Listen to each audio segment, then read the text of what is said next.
असंतुष्ट। क्या उसे वास्तव में शिष्टाचार नहीं पता? किसी के बोलते समय हमला करना असभ्य है। स्थानीय रूप से आक्रामक रूप से चिल्लाया उसे अपना मुंह बंद करने के लिए। उसने पूरे साल इतनी मेहनत और संसाधनों का उपयोग किया। इस परिपक्वता के दौरान वह दुनिया में सबसे शक्तिशाली शक्ति प्राप्त करने के बहुत करीब था।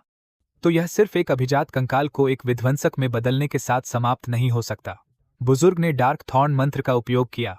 हैंस ने सोचा, क्या वह उच्च रैंकिंग जादू के साथ एक नवागंतुक को हराना चाहता है? वह काले जादू में लिपटा हुआ चिल्लाया कि वह अकेला है जो टुकड़ा को नियंत्रित कर सकता है। वह सफल नहीं होता। ग्लोकेली ने कहा कि वह नहीं जानता कि वह विनाश के साथ कैसे सक्षम था, लेकिन वह अपने शरीर को नष्ट कर देगा और इसका उपयोग प्रयोगों के लिए करेगा। विनाशकारी एक्टोप्लाज्म का मंत्र। हैंस ने उसे नाराज होकर चिल्लाया कि वह मंत्र पढ़ना बंद कर दे।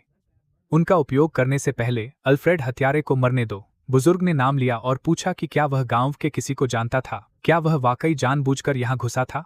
तभी काला जादू पीछे से उसकी ओर बढ़ा, लेकिन ग्लोकेली ने उसका वार रोक दिया और सोचा कि यह व्यर्थ है। वह तेजी से काले जादू के आदी हो गया। क्या यह सब टुकड़ा के कारण है? वह यहां समय बर्बाद नहीं कर सकता। बुजुर्ग ने हवा में हाथ उठाया और विनाश की प्रतिज्ञा की कौशल का उपयोग किया। एक पल में काले जादूगरों की आत्माएं जो मृतकों से लड़ रही थीं, बाहर आने लगीं और बूढ़े आदमी के हाथों के पास इकट्ठा होने लगीं।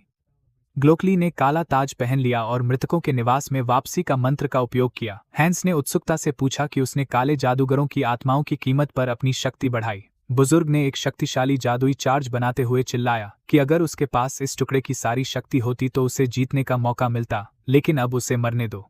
अंधेरे में लिप्त आत्मा की लौ। एक पल में जादू की बिजली ग्लोकली के दिल में उड़ गई। हैंस ने कहा कि मंत्र करते हुए वह लगभग सो गया। उसके धन्यवाद से वह काले जादू में डूबा। बुजुर्ग खून से लथपथ जमीन पर गिरा और कहा कि वह निरर्थक मर रहा है। हैंस ने ऊपर देखा। क्या उसने उम्मीद की थी कि अल्फ्रेड ने सब कुछ देखा?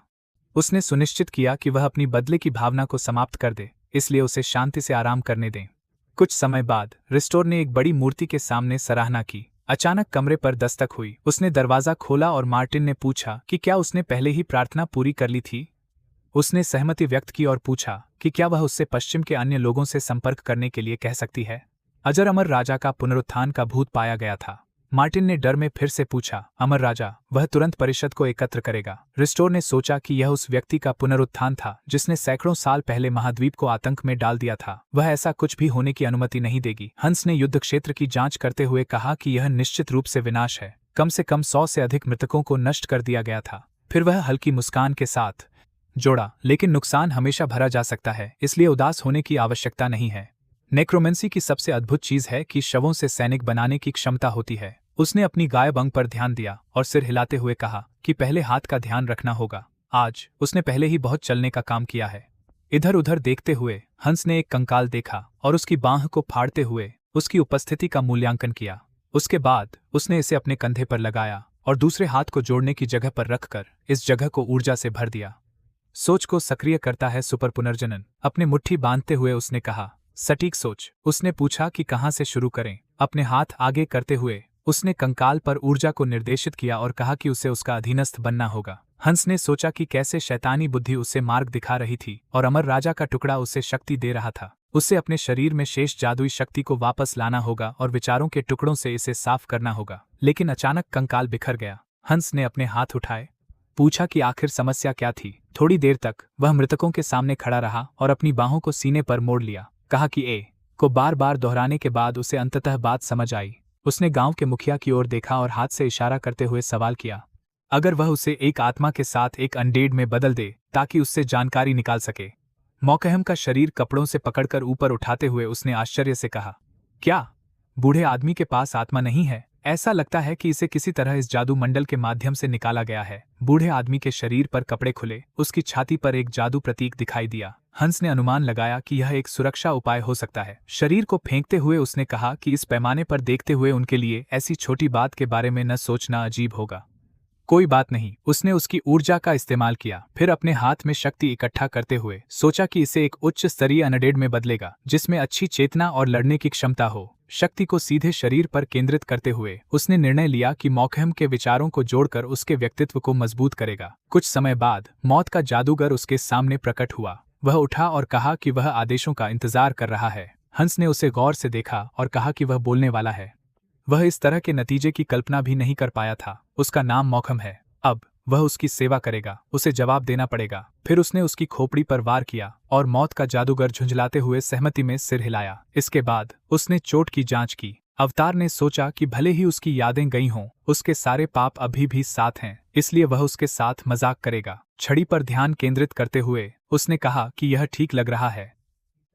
माल्कम की हड्डियां डर के मारे हिल रही थीं। तब अवतार ने अपना ध्यान लाशों के पहाड़ की ओर मोड़ा और विशेष रूप से जोम्बियों की ओर बढ़ते हुए सोचा कि यह युवा जोम्बी जिसने जेफी को उसके साथ मार डाला। उसने अपना हाथ उसके सिर पर रखा और सोचा, अच्छा, उसे अपने परिवार के साथ शांति से आराम करना चाहिए। और उसके बाद उसने इमारत पर आग लगा दी। इस समय नायक मेज के सामने फर्श पर बैठा था और मुस्कुराते हुए उसने अपना भरा पेट पकड़ा और कहा, हाँ, मैंने बहुत ज्यादा खा लिया। भगवान, कितना स्वादिष्ट। और फिर उसने अपने फोन की स्क्रीन को देखा और पूछा कि उस दिन सोने की दर क्या थी। उसने सोचा कि गांव जादूगरों से भरा हुआ था, वहां बहुत सारा सोना था। बस सोचो, उन्होंने केवल खजाना ही जमा किया था, शायद उसे लूट पर नजर डालनी चाहिए। उसने अपना हाथ आगे बढ़ाया और कहा, हंस को बुलाओ। अगले ही पल उसका अवतार उसके सामने प्रकट हुआ और कमरे में एक दुर्भावना भरी आभा फैल गई। नायक ने डर के मारे अपना चेहरा ढक लिया और चिल्लाया। अवतार गायब होते ही बुलावा रद्द कर दिया। उसने भारी सांस लेते हुए कहा कि उसने पहले ही सोचा था कि वह मरने वाला था। उसने अपने सिर के पीछे खुजाया और सोचा कि उसे क्या करना चाहिए। उसे हंस को बुलाने की जरूरत थी, लेकिन शायद उसे कुछ सुधार करना चाहिए। विशिष्ट कौशल, पहले एक कर्मा दुकान खोलें। अगले ही पल एक सिस्टम विंडो उसके सामने प्रकट हुई और उसे यह देखकर आश्चर्य हुआ कि उसने जितना उम्मीद किया था उससे कहीं ज्यादा कमा लिया था। पिछली बार उसके पास 400,000 से अधिक था। फिर उसने एक विशिष्ट कौशल सुधारने के लिए वस्तु का चयन किया और 300,000 खर्च किए। उसके सामने एक संदेश आया कि जैसे ही उसका कौशल सुधरेगा, उसके द्वारा रखने योग्य अवतारों की संख्या बढ़ेगी। उसकी मानसिक ताकत सामान्य से अधिक हो गई और उसने ऊर्जा से लिपटे अपने पहले को मजबूत किया। यह कौशल बाहरी उत्तेजनाओं और मानसिक हमलों से सुरक्षा प्रदान करता था। कुछ समय बाद उन्होंने कागज की थैली में सोना रखना शुरू किया और अपने अवतार को देखकर सोचा कि उसकी सामान्य स्वास्थ्य स्थिति को देखते हुए हंस के बगल में उसे लागू किया जा सकता था, मन के केंद्र से अलग। यह अद्भुत था कि उसने सही कौशल प्राप्त किया। हर बार जब थैली सोने से भर जाती थी, वह कहता कि सोना बेचने का अच्छा समय है। जल्द ही उसने भरी हुई थैलियों को बैग में रखकर गोल्ड कोटे पर समिति के सामने मेज पर रखा। श्रमिकों ने आश्चर्यचकित होकर मुंह खोला और अपनी आंखें इस कीमती चमक से ढक ली। नायक ने उनसे सभी धनराशि अपने खाते में जमा करने को कहा। वह फिर बाहर चला गया और कर्मचारियों ने उसके बाद झुकते हुए उसके भरोसे के लिए धन्यवाद दिया। सुंग ह्यून ने उन्हें मुस्कुराकर अच्छा काम करने की शुभकामनाएं दी। उसने जमीन पर अपनी छाया देखी और याद किया कि हंस ने इसे काले जादू से छिपा दिया था। सावधानी बरतते हुए उसने उस पर मास्क भी लगा दिया था। शायद वह बेवजह चिंतित था। अचानक उसके पीछे की इमारत में विस्फोट हुआ। वोल्फ गिरी हुई दीवार के आधे हिस्से में खड़ा मुस्कुराते हुए बोला, उसने जैक को मारा। जैकपॉट ने अपना बैग थाम रखा था। मुस्कुराते हुए पूछा कि किसने सोचा होगा कि इतने सुनसान जगह पर इतना सोना हो सकता है। पास ही खड़े लुटेरे ने उसे घूरते हुए कहा, बातें बाद में, अब भागने का वक्त है। वो तुरंत छलांग लगाकर भागे और वुल्फ ने जोर से कहा कि वह पहले से जानता था। जब वे सुंग ह्यून के पास पहुंचे तो उसने घबराकर उन्हें देखा और चिल्लाया, खलनायक, किसी को इन्हें रिपोर्ट करना होगा। खलनायक अपनी जागृत शक्तियों के सहारे अपराध करते हैं, लेकिन कुछ लोग नागरिकों को ऐसे से बचाने का साहस रखते हैं। उसने बैठकर सब याद किया। घायल होते हुए भी वह एक बड़े विस्फोट को देख रहा था, लेकिन गाल पर एक शक्तिशाली झटका लगने से उसे उसकी यादों से बाहर खींच लिया गया। जैसे ही वुल्फ ने झटका दिया, उसने उसे चुप रहने के लिए चिल्लाया। नायक ने अपनी चोटिल जगह पर हाथ रखा और सोचा कि गार्ड शायद उनका पता लगा लेंगे। आखिरकार उसने कुछ नहीं कर सकता था। वुल्फ आत्मविश्वास के साथ आगे दौड़ा और कहा, शानदार, सब कुछ योजना के अनुसार हो रहा है। उसकी पीठ पर लटका हुआ लुटेरा बोला कि उनके पास बहुत समय है। गार्ड लगभग 3 मिनट में पहुंचेंगे।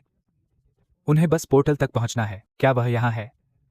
वे आगे की ओर देखकर हैरान हो गए। एक लड़की को जमीन पर पड़ा हुआ देखकर वुल्फ ने घबराकर चिल्लाया, पोर्टल। उसने उसका सिर उठाया और कहा, पोर्टल, उसे जागना होगा। किसी ने उसे ऐसा क्यों किया? लुटेरे ने डरते हुए एक तरफ देखा और वुल्फ को देखने के लिए कहा। हांस उनके सामने खड़ा था। उसका मुखौटा चमक रहा था और वुल्फ ने पूछा कि वहां कौन है? गार्ड। लुटेरे ने उसे देखा और कहा कि वह मूर्ख उनमें से नहीं था। अगले ही पल हांस ने अपने चेहरे पर मुखौटा पकड़ने की कोशिश की और सोचा कि सुंग ह्यून नहीं था, किसी भी चीज का।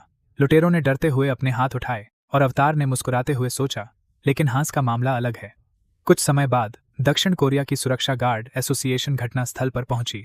आगे दौड़ते हुए गार्ड ने आत्मविश्वास से चिल्लाया, यहां। चारों ओर देखकर उसने अपने साथी को देखा और उन्हें जल्दी करने के लिए कहा। क्या वह फिर से उसे चूकने वाला था? इस बार जब वे घटनास्थल पर आए तो वह आश्चर्य से चारों ओर देखने लगा और पूछा, यहां क्या हुआ? लुटेरे जमीन पर पराजित पड़े हुए थे और गार्ड पुओय वुल्फ ने अपना मुखौटा खो दिया था। गार्ड ने सोचा कि किसी ने खलनायकों से निपटा और गायब हो गया, लेकिन वे दूर नहीं जा सकते थे। अपने सहयोगियों की ओर मुड़ते हुए उसने चारों ओर इशारा किया और उन्हें अपने आसपास सब कुछ सावधानी से जांचने के लिए कहा। हंस एक परछाई की तरह उनके पास से होकर मुख्य पात्र की ओर उड़ा। पुनर्मिलन पर सुंग ह्यून मुस्कुराया और कहा कि उसने अच्छी तरह से गर्म कर लिया है।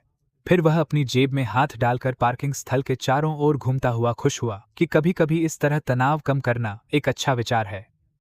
इस समय हेंज सुंग ह्यून का दूसरा अवतार, जिसने अद्वितीय कौशल जीवन शक्ति प्राप्त किया था, एक मुस्कान के साथ शहर के प्रवेश द्वार पर खड़ा था। उसने सूर्य से बचने के लिए अपनी आंखों को ढंका और खुशी से कहा कि वह आखिरकार यहाँ पहुंच गया है। उसे मैल्कम के शहर पूर्व की ओर के बारे में कहे शब्द याद आए जो उससे अधिक दूर नहीं था, और निष्कर्ष निकाला कि बुजुर्ग ने वास्तव में झूठ नहीं बोला था। अंदर प्रवेश करते हुए उसने कहा, आखिरकार यह उसका दूसरा दुनिया में पदार्पण है। हेंज, हालांकि अभी सब कुछ आगे है। चारों ओर देखते हुए उसने देखा, लेकिन शहर क्यों खाली? उन्हें नए लोगों में कोई रुचि नहीं थी। उसी समय गली के अंत में एक लुटेरा डायना की तरफ घूमकर चिल्लाया, क्या यह एक मजाक था? उंगली से इशारा करते हुए उसने कहा कि उसने पहले ही चेतावनी दी थी।